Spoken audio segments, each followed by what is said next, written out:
শুধু যুদ্ধ নয়, তার মধ্যে নিহিত থাকে সকল মানুষের মতার অধিকারকে প্রতিষ্ঠা করার গণতান্ত্রিক চেতনা। একজন রাজনৈতিক নেতার যা করা করছিল, সেই রাজনৈতিক নেতারা তা করে নাই। কিন্তু একজন সামরিক কর্মকর্তা তিনি যেমন যুদ্ধের ঘোষণা দিয়েছেন দেশের প্রেমে, ঠিক তেমনি 1979 থেকে সকল দলকে সাথে নিয়ে একটি নির্বাচিত পার্লামেন্ট আবার উপহার দিলেন বহুদলীয় গণতন্ত্র।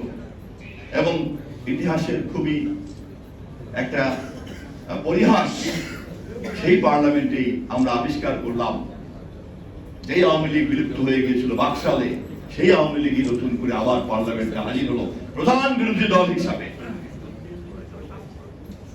একদিকে ছিল সব দলকে নির্মূল করে একদল করা, আর একদিকে স্বাধীনতা যুদ্ধের ঘোষক সব দলকে, এমনকি পরাজিত পলাতক আওয়ামী লীগকেও পর্যন্ত সেই পার্লামেন্টের মধ্যে এনে তাকে প্রধান বিরোধী দলের জায়গায় তৈরি করতে পেরেছিলেন।